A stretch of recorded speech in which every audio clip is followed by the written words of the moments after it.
നമസ്കാരം. ഞാനൊരു പുതിയ സംരംഭത്തിലാണ്.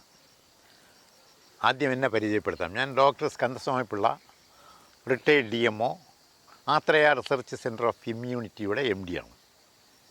അപ്പോൾ എൻ്റെ പുതിയ സംരംഭം എന്താണെന്ന് ചോദിച്ചാൽ, ഒരു നാച്ചുറോപ്പതിയുടെ പ്രകൃതി ചികിത്സയുടെ ഒരു വിങ് കൂടെ ആരംഭിക്കുകയാണ്. അപ്പോൾ അതെന്തിനെന്ന് നമ്മൾ ചിന്തിച്ചാൽ, വളരെയധികം മാനസികവും ശാരീരികവും സാമ്പത്തികവുമായി കഷ്ടപ്പെട്ട് വരുന്ന കേസുകളാണ് എനിക്ക് കിട്ടാവുന്ന ഏറ്റവും വലിയ അനുഗ്രഹമെന്ന് ഞാൻ പറയും. കാരണം അവരുടെ ആ ഭാഗ്യം കൊണ്ട് എൻ്റെ മുമ്പിൽ വരുന്നതായിട്ടാണ് ഞാൻ ഇതുവരെയും കണക്ക് കൂട്ടിക്കൊണ്ടിരിക്കുന്നത്. അപ്പോൾ അതുകൂടാതെ കുറേയൊക്കെ ഒരു പബ്ലിസിറ്റിയൊക്കെ വേണമല്ലോ എന്ന് വെച്ചിട്ടാണ് ഞാനിപ്പോൾ ഈ സംരംഭത്തിലേക്ക് ഇറങ്ങിയത്. അപ്പോൾ അങ്ങനെ ആത്രേയ റിസർച്ച് സെൻറ്റർ ഓഫ് ഇമ്മ്യൂണിറ്റിയുടെ കീഴിൽ പ്രകൃതി ചികിത്സയുടെ ഒരു ഭാഗം കൂടി തുടങ്ങാൻ പോകുന്നു. അതിൻ്റെ ഭാഗമായിട്ടാണ് ഈ പുതിയ ബിൽഡിങ്ങൊക്കെ തീർത്തിരിക്കുന്നത്. അപ്പോൾ ഇത് വളരെ ഐശ്വര്യമായി മുന്നേറണമെന്നുള്ള ആഗ്രഹമാണ് എന്നിലുള്ളത്. പ്രകൃതിദത്തമായിട്ട് തന്ന അനുഗ്രഹമാണ്. അല്ലെങ്കിൽ ഇത്തരത്തിലുള്ള ഒരു ചിന്താഗതിയോ ഇത്തരത്തിലുള്ള ഒരു സ്ഥാപനമോ ഉയരാനുള്ള ഒരു സാധ്യതയും ബാക്ക്ഗ്രൗണ്ട് നോക്കിയാലില്ല. എനിക്ക് ഇത്രത്തോളമൊക്കെ തന്ന സ്ഥിതിക്ക് ഞാൻ ഇത് ചെയ്യുക എന്നുള്ളത് എൻ്റെ കടമയാണ്. വരുന്ന രോഗികൾക്ക് വേണ്ടി ഇരിക്കുന്നു എന്നുള്ള ബോധത്തോടെ ജീവിച്ചു വരുന്ന, എൻ്റെ ചികിത്സാ സേവനം നടത്തി വരുന്ന ഒരു വ്യക്തി എന്നുള്ള നിലയ്ക്ക് തികച്ചും ഇത് അനുഗ്രഹിക്കപ്പെടും, ആൾക്കാർക്ക് വേണ്ടിയിട്ട് പ്രയോജനപ്പെടും എന്നുള്ള പൂർണ്ണമായ വിശ്വാസം എന്നിലുണ്ട്. ഇന്നത്തെ പ്രത്യേക ചുറ്റുപാടെന്ന് പറയുന്നത്, ഏതെങ്കിലും ഒരു രോഗം ബാധിച്ചു പോയാൽ അവരെ ചികിത്സാ തൊഴിലാളികളാക്കി മാറ്റുന്നു. അവരുടെ മനസ്സിനെ പലതരത്തിൽ വ്യാകുലപ്പെടുത്തുന്നു. മനസ്സിൽ ചിന്തിച്ചു കൂട്ടുന്ന ഊർജ തരംഗങ്ങൾക്ക് അനുസരണമായ അനുഭവം അവരിലുണ്ടാകുന്നു. അതാണ് ഇന്ന് സംഭവിച്ചുകൊണ്ടിരിക്കുന്നത്. എക്സാമ്പിൾ, ഇപ്പം ഫൈബ്രോയിഡ്സ്, ഇപ്പം ക്യാൻസർ തന്നെ ഇരിക്കുന്നു. ക്യാൻസറാണ്, ഏതെങ്കിലും ഒരു മുഴ വന്നു അത് ക്യാൻസറാണ്, പരിശോധിക്കണം എന്ന് പറഞ്ഞു കഴിഞ്ഞാൽ അപ്പോഴും മുതൽ ചിന്തിക്കും, തനിക്ക് ക്യാൻസർ വരുമോ. ഈ ചിന്തയോടുകൂടിയായിരിക്കും ആ വ്യക്തിയുടെ പിന്നീടുള്ള ജീവിത രീതി. എപ്പോഴും മനസ്സിലിത് ഉയർന്നു വരും. ഊണിലും ഉറക്കത്തിലും ഒക്കെ ഇത് പുറമേ വന്നുകൊണ്ടിരിക്കും. സുഹൃത്തുക്കളെ കാണുമ്പോൾ പറയും, ടെസ്റ്റ് ചെയ്തു, ചെക്കപ്പ് ചെയ്തു, ഇന്നതുപോലാണെന്ന് ഡോക്ടർ പറഞ്ഞു എന്നുള്ള ആ രീതിയിൽ.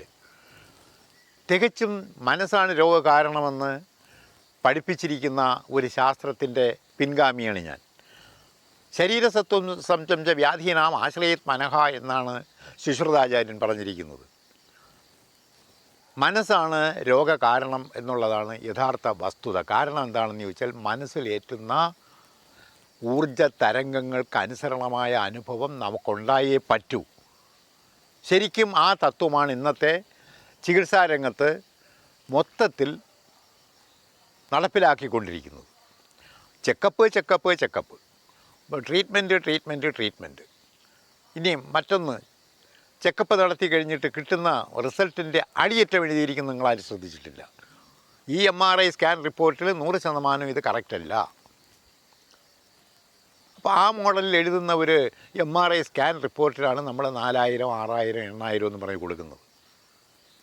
അപ്പോൾ ഇത്തരത്തിൽ ഒരു ചികിത്സാ രംഗത്താണ് നമ്മുടെ സമൂഹം ഇന്ന് ഓടിക്കൊണ്ടിരിക്കുന്നത്. ഇപ്പോൾ എത്രത്തോളം പബ്ലിസിറ്റി കൊടുക്കുന്നുവോ അത്തരം കാര്യങ്ങൾ ഇവിടെ വിജയിച്ചു വരുന്നു. പബ്ലിസിറ്റിക്ക് പ്രാധാന്യം. ശരിക്കും പറഞ്ഞാൽ അതുകൊണ്ടാണ് ഞാനിപ്പോൾ ഈ naturopathy Athreya research centre of ഇമ്മ്യൂണിറ്റിയുടെ കീഴിൽ തുടങ്ങുന്നു എന്നുള്ള വിവരം മാളോകരെ അറിയിക്കുന്നതിന് വേണ്ടി ഈ സോഷ്യൽ മീഡിയ ഉപയോഗിക്കുന്നത്. അല്ലെങ്കിൽ ഞാൻ ഇത്തരത്തിലുള്ള ഒരു പ്രവർത്തനവും എന്നിലില്ലായിരുന്നതാണ്. എനിക്ക് കിട്ടുന്ന കേസുകൾ തൂത്തുക്കുടി, ബോംബെ, ഡൽഹി, ഇവിടെ നിന്നൊക്കെ ആൾക്കാർ വരാറുണ്ട്. അവരെ എല്ലാം നഷ്ടപ്പെട്ട് വരുന്ന കേസുകളുമാണ്. അപ്പം ഞാൻ പറയാറുണ്ട്, അവരെ പ്രകൃതിദത്തമായിട്ട് ഇങ്ങോട്ട് എന്നിലേക്ക് അയച്ചതാണ്, ഈ വേളാണ് എനിക്കുള്ളത്. അല്ലാതെ മറ്റ് പബ്ലിസിറ്റികളൊന്നും ഇല്ലാതെയാണ് ഇത്രത്തോളം ഒരു വലിയൊരു സ്ഥാപനത്തിൻ്റെ, എൻ്റെ മനസ്സിൽ ഇത് വലുത്, വലിയൊരു സ്ഥാപനത്തിൻ്റെ ഉടമയായി ഞാനിപ്പോൾ എൻ്റെ റിട്ടയർമെൻറ്റ് പീരീഡ് കഴിഞ്ഞു വരുന്നത്. അപ്പോൾ നിങ്ങളുടെയൊക്കെ പൂർണ്ണമായ സഹകരണങ്ങളുണ്ടെങ്കിൽ തീർച്ചയായിട്ടും ഇതൊരു വലിയ ഇൻസ്റ്റിറ്റ്യൂഷനായി മാറും. Athreya research centre of immunity with naturopathy. ഇപ്പോൾ നാച്ചുറോപ്പതി എന്ന് പറയുമ്പോൾ ഔഷധങ്ങളില്ലാത്ത ഒരു ചികിത്സാ മെത്തേഡാണ്. അപ്പോൾ അവിടെ വേണ്ടവർക്ക് ഔഷധം കൊടുക്കാനുള്ള അവസരം പൂർണ്ണമായ ആയുർവേദ ചികിത്സയിലൂടെ ഉയർന്ന എനിക്ക് അത് ചെയ്യാൻ കഴിയും.